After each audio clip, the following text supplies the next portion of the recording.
add to stream. That's that's it. Maybe now it'll work. Maybe it'll work now. Yeah, kind of now. You got me?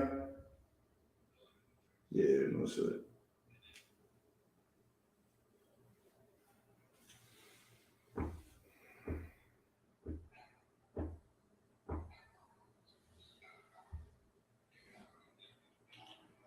Yeah, get off the phone. Just if you can see me, just text in the chat or some shit like that.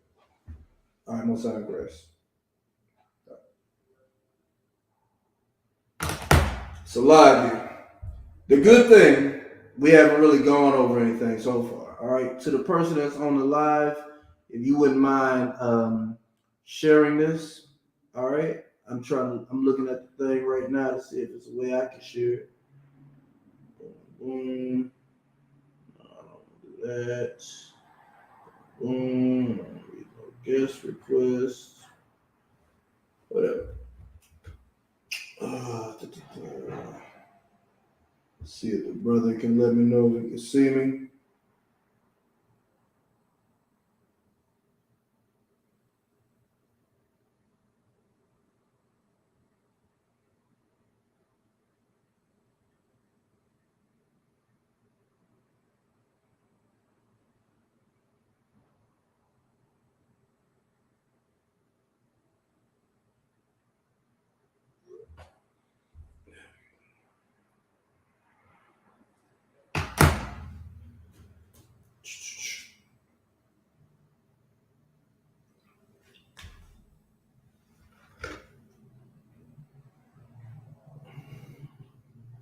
What about audio? Can you hear me?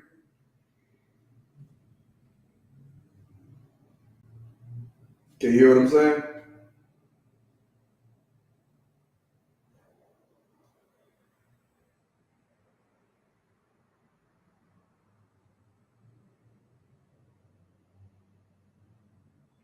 All right, no sign crash. All right, let's get started. So, for those that weren't able to see Salakia, I don't use StreamYard often enough to know how to use it. About 10 minutes ago, we had a few Caucasians on the line, you know what I'm saying, on the TikTok. And, they can't handle knowing that the Bible, that everything doesn't have to do with them. All right. And that is probably the worst part of our life in America. All right. You're not going to get people in here when you're spewing racism. Most High Christ, the water for that. I don't really want people in here. I just want black people to come in here, Latino people to come in here, Native people to come in here. You know what I'm saying? So if you're on TikTok, just go to Karak Ice. That's my TikTok, and share this. I should have shared. Oh, I can share it with people. Oh, snap. They even let me out. Oh, I can share. Oh, I'm about to share it with everybody.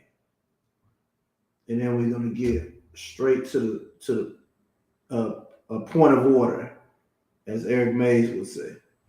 All right. So those Caucasians could not handle being called liars and deceivers. You know what I'm saying? And that is because the Christian church just allows everybody to come in there. Anybody can be a Christian. You know what I'm saying? But nobody outside of blacks, Latinos, and natives can be Israelites. You understand? So now that they're gone, we're just going to jump right into the subject matter. Shalom. Yahweh Shem Al Shabrak to the brothers. Shalom Yahweh Shamar Lathan. Shem Al Shah all the sisters. I should be K NorCal. Wednesday night law class.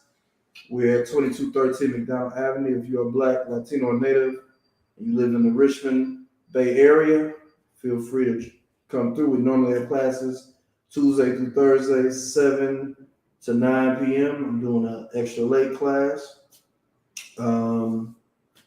And then we have our Sabbath service from 11 to 12:30 Saturday mornings. All right.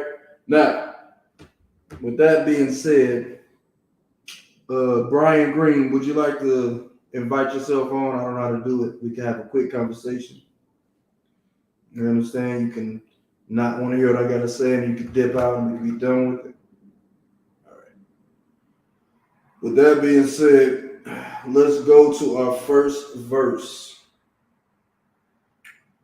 which is Isaiah chapter 14:21. So very recently, a brother named Jordan Neely, he's a Michael Jackson impersonator. And while he was on a train, I guess, complaining about food and drinks, some retired Caucasian Marine felt it was his job to calm him down, and he ended up putting him in a chokehold that put him to death. All right, let me get this story. All right, so this is from the Shade Room. Social media demands justice after a homeless man is choked to death on an NYC subway train by another passenger. All right. Many people have taken to social media to demand justice for Jordan Neely, 30, as a video showed him being choked to death on a New York City train. According to the New York Times, the incident was captured by freelance journalist Juan Alberto Vasquez and shared on his Facebook account as he detailed the incident. Now, this is the worst problem with all of this. This is the worst problem about it all. Listen, he wasn't a cop. He was a regular white man. And yet he was able to choke a brother to death without incident. Nobody stumped him in the face. Nobody pulled his arms off of the brother's neck. All they did was record. Like, that is the problem. Because you think God is white, because you think Christ is white, because of slavery, because of the institutionalization of living in America and not being freed from our oppressors, from our captors, we treat them as God so they can kill us and get away with it. And we have been in this captivity so long that we have to know that anytime your oppressor kills one of you, he's not really going to lose. He's not really going to lose. Even if he doesn't have employment, he'll get a new job. Even if he has a radio show and they cancel him, he'll get a new job. Even if he doesn't have any money, this man can become homeless after this. He'll get a GoFundMe for him. They support themselves, man. We don't support each other. And one thing could have helped this brother stay alive. If journalist Juan Alberto Vasquez would have known that blacks, Latinos, and natives are one people and not just a story you cover, he could have saved the brother's life. You know what I'm saying? Like, we need to know we're the same people for our life's sake, because his brother absolutely would be alive if he knew that was his brother. I just understand how somebody can be so close-minded. You put Monday, so I know you meant minded. Probably had PTSD from the Marines. I am not against all the problems this devil had, but what I am against is this brother's death being recorded and him not being saved. He was getting choked by a civilian, even if it was a police officer. But in this specific case, he was being choked by a civilian. He got put to death because no one would help. You know what I'm saying? Like that, the problem is America. The problem isn't anything else. America has destroyed God's chosen people to the point a journalist can witness your death and not do anything about it. Instead of helping you, he'll record the video and then do a story on you. That's improper. That's improper, no matter how you feel about it. All right? Let me keep reading this story. In his post, Vasquez shared that Neely walked into the train cart at the 2nd Avenue station and yelled, "I don't have food. I don't have drink. I'm fed up." I don't mind going to jail and getting life in prison. I'm ready to die. Vasquez continued to share that he did not seem to want to attack anyone as he yelled out about his situation. However, Neely was then grabbed by the neck by another passenger. The video shows the passenger with Neely in a headlock as he grabs to get let go. By the end of the nearly 4-minute video, Neely is seen no longer moving and his body lies on the floor inside of the train. Brother, I can't read anymore. I can't read any goddamn more because that is horrible. How do you witness a death? How do you witness an M word and not prevent it when it's in your hands? That's horrible. That's horrible, man. All that devil heard was he willing to die. So he was like, well, I can't give you nothing to eat. I can't give you nothing to drink. I can't give you no housing, but I can give you death. That's what happened to this brother, man. That's a shame. That's a damn 4 minutes. You let a man get strangled in front of you for 4 minutes and did nothing to save his life? Brother, that's Stockholm Syndrome. That's religion. That's Roman Catholicism on Latinos. That's Christianity in blacks and whites, to not even try to save his life. He just wanted some food and something to drink. He said he was ready to go to jail. What do you get in jail? You get 3 meals and a cot.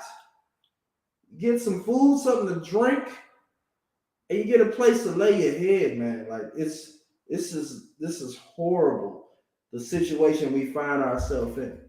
That's why the Lord said, I know thy tribulation, thy poverty, but thou art rich, man. Like we're in tribulation. We are at utter poverty, but we are rich because we are the Lord's chosen people, man. Like it's a horrible thing, man. I don't know if I'm supposed to. I'll invite you if you don't want to go on. So like, if you don't want to go on, you don't have to accept the invite. I'm just seeing what it's saying. All right. So again, from there, we're just going to get right into these scriptures, man. Jesus, man, to kill a man that just wanted some food and something to drink. This is hell. Hell ain't a place you go. Hell is a place you are currently in. All right. Isaiah chapter 14, verse 21. This is what the Lord said. He said, prepare slaughter for his children for the iniquity of their fathers. What does that mean? That means if this devil has children, they're going to pay for what he did to Jordan Neely. They're going to pay for it. If he gets life in prison, if they give him the death penalty, or if he can make bail and the charges get dropped because he felt like his life was in danger, whatever happens, he can live out the rest of his life the same way the devil that got Emmett Till murked, in the same way Betty White lived a long life, the same way Jerry Springer lived a long life. He can live as long as the Lord allows him to live. But the Lord said, prepare slaughter for his children. You understand? And who are the greatest children of the greatest ancestors? The Caucasians that enslaved blacks, Latinos, and natives.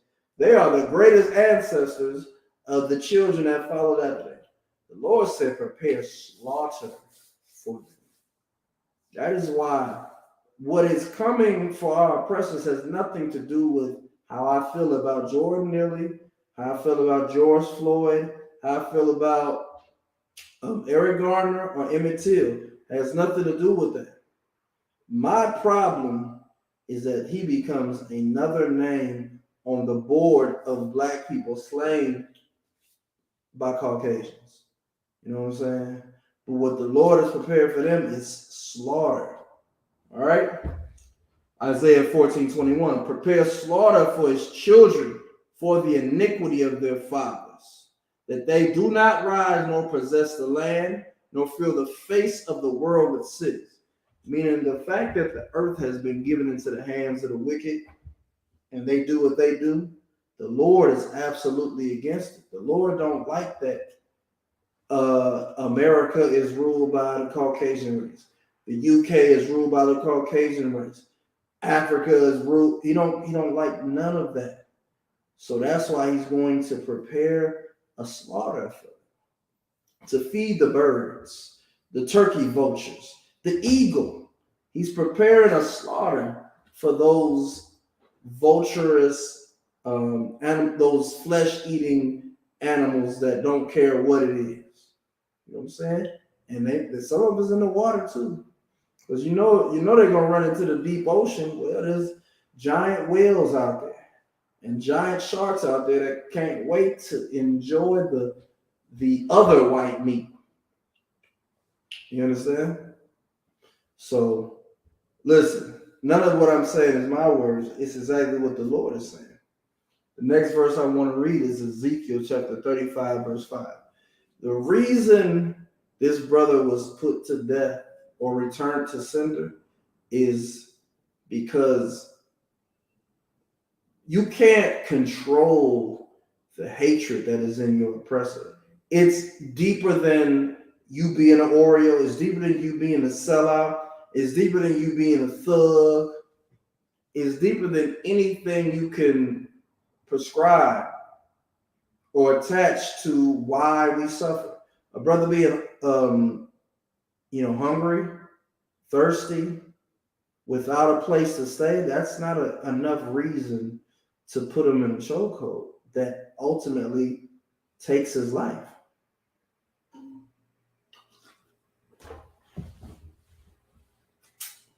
Ezekiel chapter 35 and verse 5.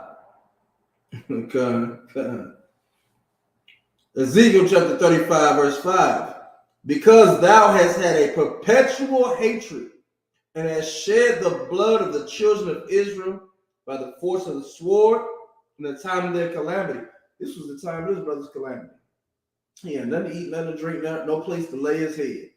This brother, he was a Michael Jackson impersonator.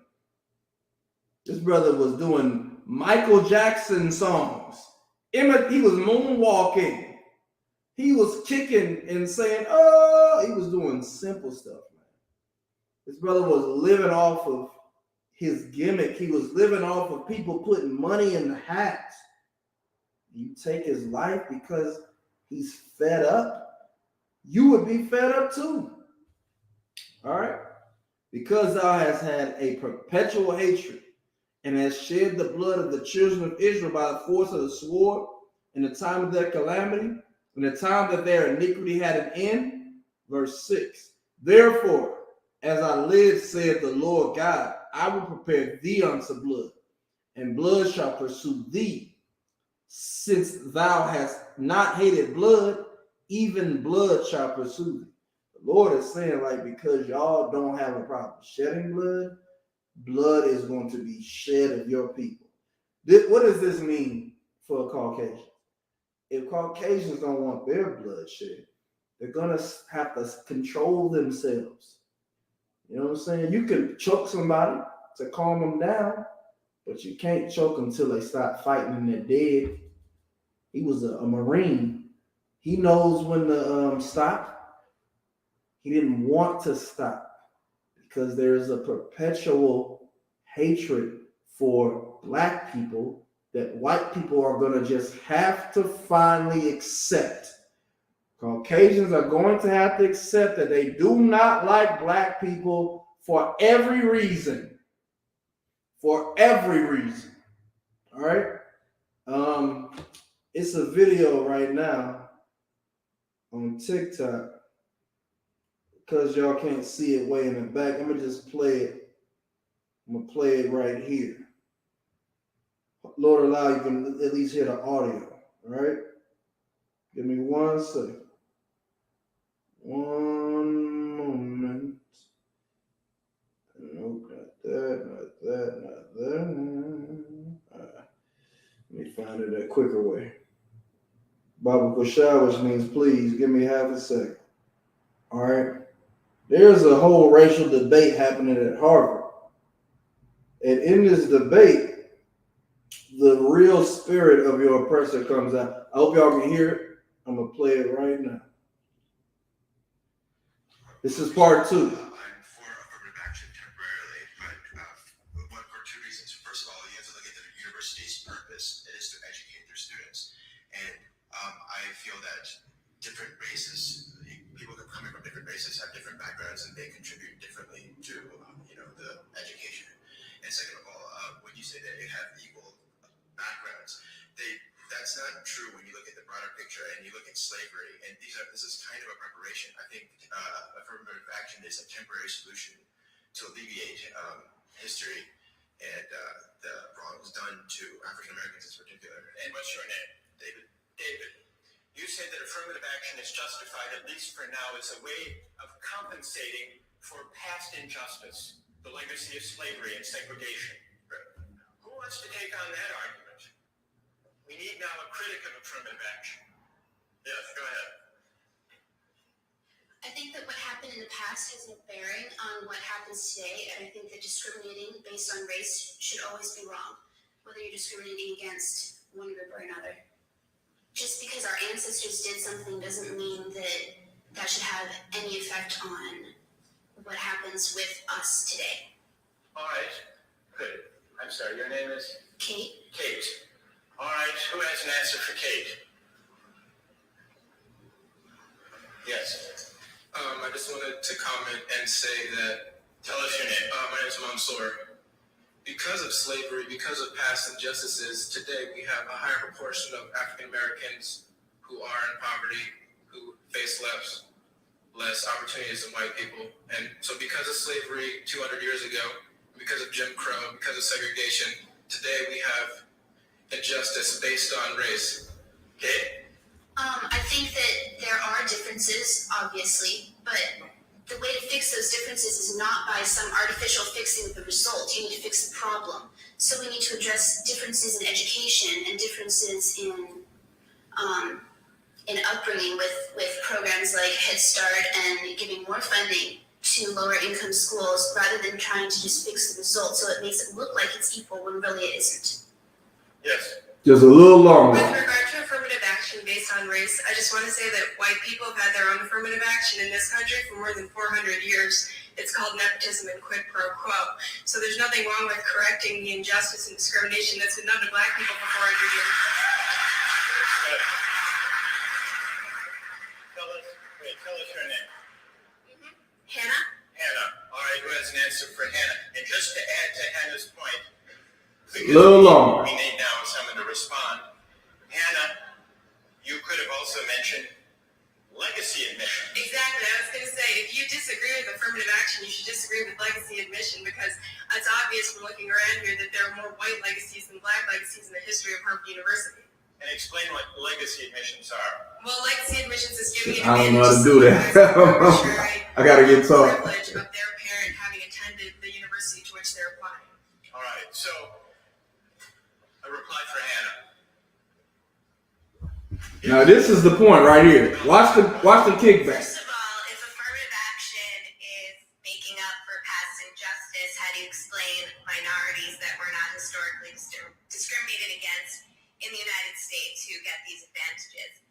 In addition, you could argue that affirmative action perpetuates divisions between the races rather than achieve the ultimate goal of race being an irrelevant factor in our society.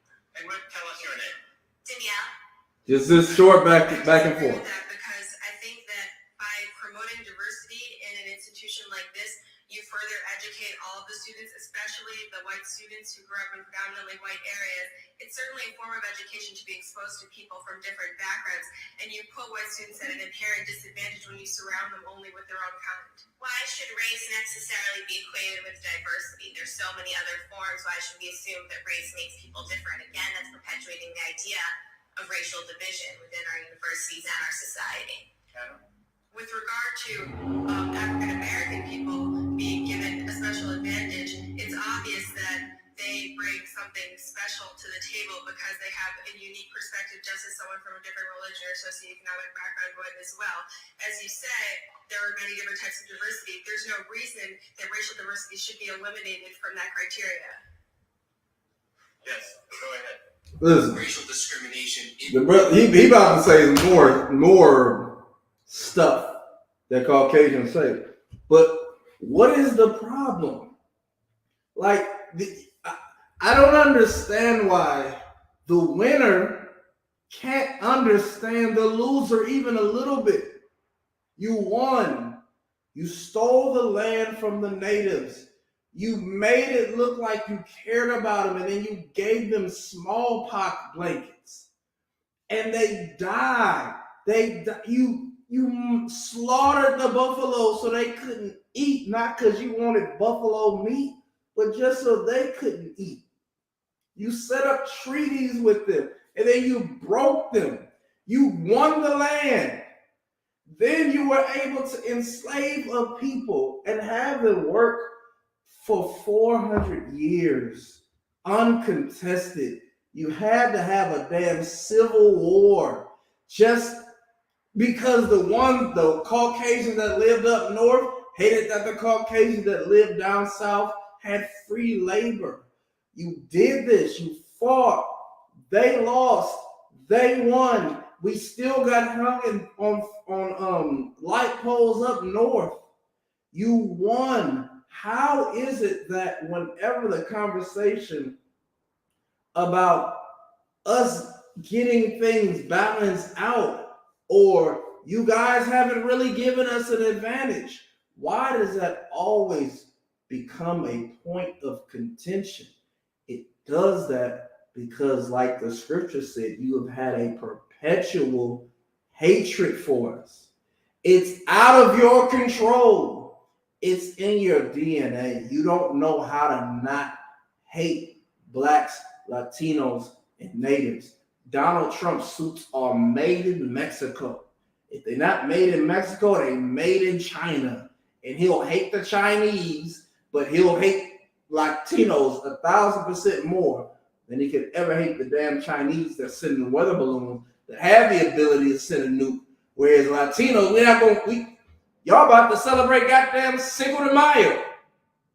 The Latinos ain't over here like the next white person I see say Taco Tuesday, wearing a sombrero. We're not doing any of that. Yet a brother get on a damn BART train and say, I'm sick of not having no food. I'm sick of not having nothing to drink. I'm sick of not having a place to stay. And you just like, you know what? I'm going to choke him out till he's returned to his damn sender. That's a perpetual hatred. And that's why the Lord said, since you don't have a problem shedding blood, then guess what? Blood ain't gonna have a problem shedding you. You're going into slavery. You're gonna be put to death because God said it's gonna happen. I'm just letting you know the future. And that's another thing. I'm not out here saying, I'm not rallying the troops and saying about to do something. I'm not saying January 6, 2024, we're gonna rush the Capitol building. I'm not saying none of that. I'm saying the Lord wrote something 1,000 years ago and said this is what's gonna happen, because the same actions you exhibited those thousands of years ago, you're exhibiting it today. You're going to exhibit it tomorrow. Who knew this brother George Neely was going to suffer this morning? Who knew this night? Nobody knew. And guess what? Another black person going to suffer. He suffered just like, what's his name? He got put he got returned to center. It's a dude named Hernandez. Outside of a Denny's. I think his name is John Hernandez. John Hernandez got just look his name up. John Hernandez dies after being choked outside of Denny's. You understand? Another non-police Caucasian killed an Israelite, man. It's because y'all have a perpetual hatred. The brother was urinating. That's not reason to kill a man, to put a man to death. He needed to use the bathroom. He didn't urinate on you. He urinated on the damn bushes. It's going to help them grow. I could digress to them blue in the face. But that's why the Lord said, prepare slaughter, because you have a perpetual hatred. You just hate us for being. What the hell is that? All right. Let's go back to our breakdown. All right. Obadiah, chapter 1, verse 10.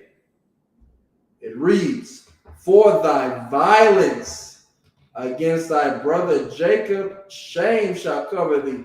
And this is the beautiful thing about God.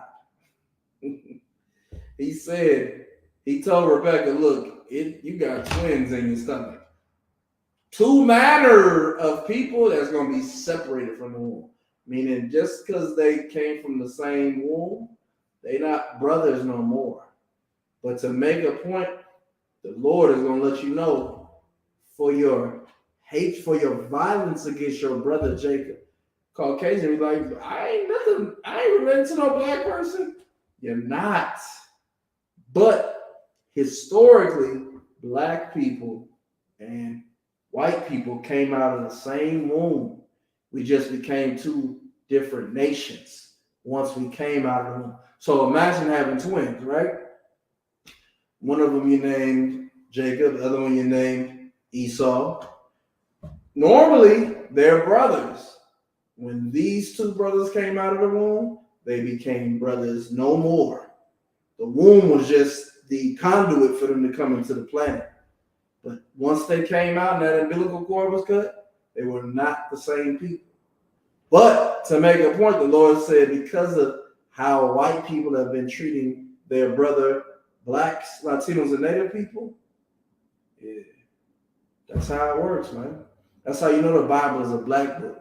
Because I got kids with my rib, and when they act and work a certain way, I be like, hey, your kids acting, hey, your kids is over there, and that's your kid. That must be your side. That's you. That's your kids. And then she'll do the same thing with me. Your son, like it ain't her son. You know what I'm saying? It's a black thing. The Bible is a black thing. I know Latinos do it. You know what I'm saying? I just don't speak Spanish. All right. Obadiah chapter 1, verse 10. For thy violence against thy brother Jacob, shame shall cover thee. How do you shame somebody? You got to tell them about themselves. Because of the way our oppressor has been treating us, the slave, we got to shame them. And I shout out the Shade Room in Hollywood. What is it called? Hollywood Unlocked? Whatever the hell it do. I praise Back to Black. I praise those social media organizations because they give you stories that you would not get on NBC, ABC, KPIX. You're not going to get that because they focus on big news, Ukraine, Russia. They focus on that economy. But these smaller pages, they let us know what's happening in our communities. You know what I'm saying? You would never know about this without these little social media groups, man. So I shout those places out. All right. He says, shame shall cover thee, meaning we got to show you how shameful you are. And thou shalt be cut off forever. How can you be cut off forever? The only way you can be cut off forever, and I'm going to end this class at 11:30. The only way you can be cut off forever is if the Lord stopped dealing with you. And by stopping dealing with you means you don't exist anymore. So the Lord basically said, because of the way that white people are dealing with blacks, Latinos, and natives, they're going to be done. It's not going to be any more Caucasian. Get the Lord a hand. Get the Lord a hand because the Lord is not a coon. The Lord cannot be bought. You understand? And let me say something real quick on TikTok. I've seen this particular page go up to hundreds of people. Now it's very low. So that probably means that I got shadow banned. You know what I'm saying? And I'm saying this for anybody that is in the school or out the school that is serious about the Lord and they find their numbers low, man. That doesn't matter. All right. What matters is that the Lord is taking an account of what you're doing on his behalf, right? Christ said, when was I in hunger? When did I thirst? When was I in prison and you wrote me? All these different things, you know what I'm saying? When you did it for the least of my people, you did it for me. You know what I'm saying? So don't care about numbers.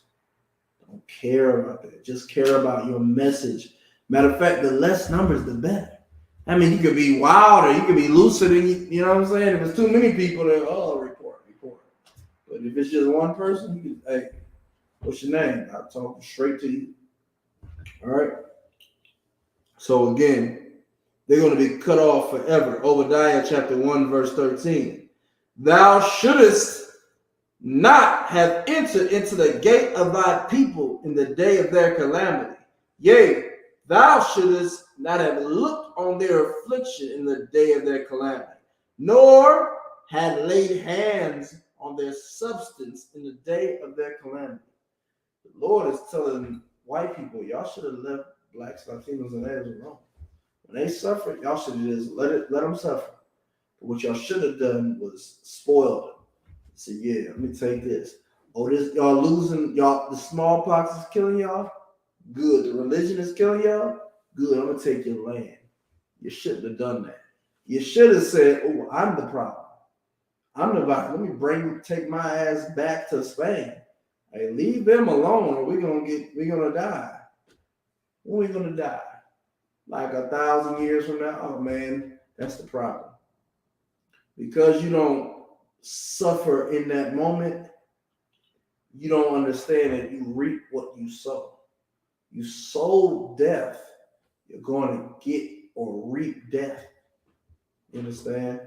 And wisdom would have told you not to be like that. All right. The Israelite School of Universal Practical Knowledge under commanding Juliana since 1969, we understand not to sow death on our regard, just to gain something. We don't want filthy lucre. We don't want another man's woman. Sisters don't want to destroy their marriage by having sexual relations with a man that's not her husband. We don't do those things. You understand? But that's everything that our oppressor does, because they don't consider the future. They don't consider Usain Bolt being their slave master. Usain Bolt is going to be someone's slave master, and he's the fastest human on planet Earth. And what's that black bodybuilder's name? Damn, I think he bench pressed or squatted 1,000 pounds. Damn. Can't remember his name. It's like Rick, something like that. Whatever. But they don't want him as your slave master, because he's gonna want 1,000 pounds of God. And you didn't think ahead, because those are the people that's gonna rule over you. The strong, the swift, understand? The intelligent. All right, let's get through these verses. Verse 16, Obadiah chapter 1, verse 16. For as ye have drunk upon my holy mountain, so shall all the heathen drink continually. Yea, they shall drink and they shall swallow down, and they shall be as though they had not been. So for all the goodness, all God bless America and nothing more, it's going to be destroyed, and it's going to be as though it never existed. Just like Rome. You understand? The only reason Rome exists is because America rebuilt Rome. All right, that's why you got your Colosseums, your sports stadiums. All right, I ain't do it, but where 90% of the athletes are blacks and Latinos, 90% of football players black, 90% of baseball players Latino. You understand? 90% of UFC fighters, black and Latino. You know what I'm saying? Because they have to build these gladiator realms to get your mind off of the fact that they're destroying you. Which is why in the UPK we constantly K and UPK might as well be universal practical Kaepernick. You know what I'm saying? Obviously, no, I don't agree with that. I'm just saying. Colin Kaepernick did something that was so heavy and epic that he put his $1 billion contract on the line to love his people. Guess who else did that? Moses. Moses put his rank in Pharaoh's house on the line to defend his brothers, and he went on the run for 40 years doing it. You know what I'm saying? Like, brothers gotta be that way. Because our oppressors, man, they're swift as the eagle, man, and they'll kill us indiscriminately. All right? So for that,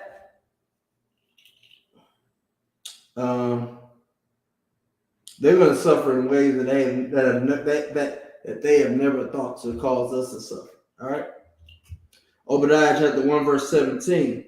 But upon Mount Zion shall be deliverance. Mount Zion is blacks, Latinos, and natives. We're going to be delivered from this hell. And there shall be holiness, meaning we're going to keep the Lord's laws. We're going to be separate from these heathens, keeping the Lord's laws better than them.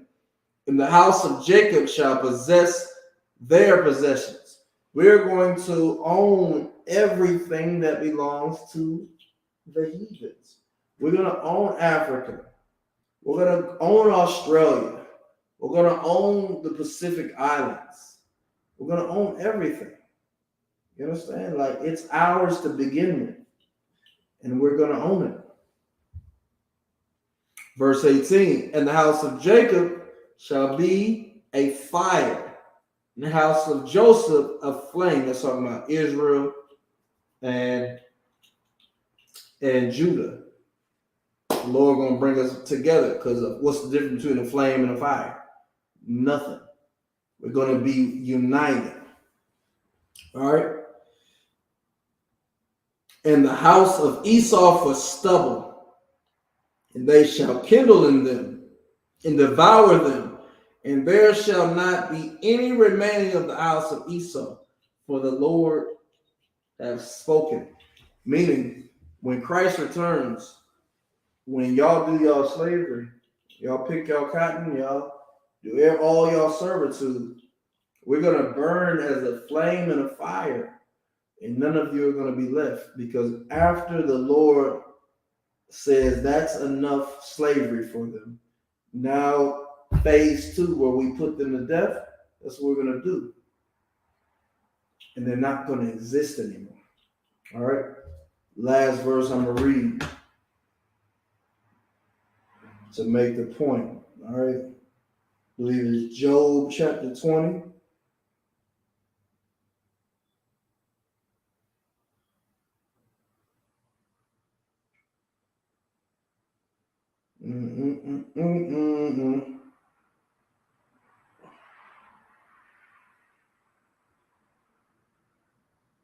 Yeah, Job chapter 20 and verse 4. All right. Knowest thou not this of old, since man was placed upon earth? 5. That the triumphing of the wicked is short, and the joy of the hypocrite but for a moment. Meaning, when we talk about 400 years of slavery, and we say, oh, 200 years ago we was a slave, whatever you want to say, that's not a lot of time.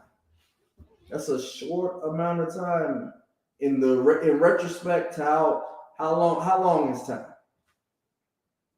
When did time begin? And when will time end?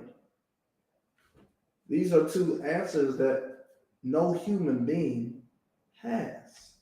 So that's why, as it said, the triumphing of the wicked is short.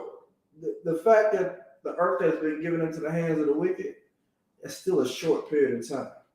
Even in Revelations, it says that the beast will be released from his caves for a certain period of time. You know what I'm saying? Then he'll go back in. You understand? So our oppressors, while it's felt like forever, it hasn't been that much time. Not when 1,000 years is a day to the Most High. 400 years, man. It's like 4 hours. To the Most High, it's like about like maybe 15 hours max.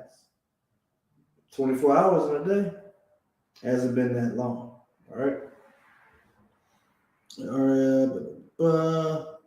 Verse 6, Job chapter 20. Though his excellency mount up to the heavens, and his head reach into the clouds, 7. Yet he shall perish forever like his own dung. Meaning, even though your oppressor is going to the moon, so-called going to the moon, or to the edge of space, though they sit in Hubble telescopes to these planets and that planets and finding out, oh, there could be life there, or this planet is just like Earth, we can inhabit it. Even though they're doing all of these things, it's not enough. He's going to perish like his own dung. He's going to dry up. And you know what happens when you step on poop when it's fresh? What happens when you step on fresh poop? You're like, oh, man. Oh, man, it's stink. I need to go wash my shoe. But if you step on dung or poop that's been there for like a year, when you step on it, it just dissipates into the atmosphere. It would have rather you not step in it so it could exist, because the minute you step in it, it doesn't exist anymore. And that's how Caucasians are going to be. Today they're here, but tomorrow it's going to be like, I had a dream, and it was like these people it was like white people. White people. Yeah, you know how like when your baby come out and it's brand new, they was grown up. And man, they enslaved us, and they was choking brothers on subway trains and shooting brothers over a claim they had cigarettes, and shooting brothers because they was in a place where they could have open carry. They were shooting them before they could even get out their car. You'd be like, damn, that's a hell of a dream. You know what I'm saying? For our generation, it's a fact. But in the future, it's going to be so unbelievable, as if you stepped in some poop and saw the flakes just fly in the mist. You're like, oh, damn. And you just keep on going. You know what I'm saying? It's going to be unbelievable that our oppressor ruled over us in the future. All right? Verse 7. Yet he shall perish forever like his own dung. They which have seen him shall say, where is he? 8. He shall fly away as a dream, and shall not be found. Yea, he shall be chased away as a vision of the night. You understand? That's the future for our oppressor. And you think about some of them dreams you have, where you're like, man, I had a good dream last night. Oh man, what happened? Man, it was me, and I was doing what happened? Or even worse, this is the worst dreams. When you wake up and be like, oh my God, it's a good dream. You try to run and tell somebody real quick, and before you know it, you're like, dang, I don't remember what happened. That's the future of our oppressor. They're going into slavery because they enslaved us. They're going to be put to death because even unto George Neely today, they're putting us to death. There's no other outcome that could be for them. And with that, we thank the Lord for that. All right. I'm going to read a few more verses for you because you deserve it. All right. Obadiah chapter 1, verse 17. But unto Mount Zion shall be deliverance, and there shall be holiness, and the house of Jacob shall possess their possessions. We want to own everything that our oppressors have owned, and that's planet Earth. Verse 18. And the house of Jacob shall be a fire, and a flame shall be a fire, and the house of Joseph a flame, and the house of Esau a stubble, and they shall kindle in them and devour them, And there shall not be any remaining of the house of Esau, for the Lord has spoken. So again, they're not going to exist now. We're going to possess them. How do you possess a people? Enslave them. We're going to enslave them and their possessions. And then we're going to wipe them out. And it's only right because they don't have any empathy for our suffering. We have maximum empathy for their sufferings. We look at the Amber Alert when it goes up because some little Caucasian girl named Amber went missing, and they created something to save other little Caucasian girls named Amber from going missing. And what's the license plate? We track it down. I saw the license plate ride past me. We save a life. But for us, nobody saves our lives. The Lord is going to save our lives. If you're a Black, Latino, native, you live in the San Francisco, Richmond, Vallejo, Sacramento Bay Area, we're at 2213 McDonald Avenue. Feel free to come through Tuesday to Thursday, 7 to 9 p.m., Saturday, 11 to 12:30 p.m. We have camp on 14th and Broadway. We're in Old Sacramento. We're also on 5th and Market in San Francisco, and we're about to start a new camp location in Berkeley on Telegraph. That exact location will be expressed in the future. With that being said, again, to the brothers, Shalom, Yahweh Shem Yahushua Barakatham. To the sisters, Shalom, Yahweh Shamar, Alathan Ba'Shem Yahushua.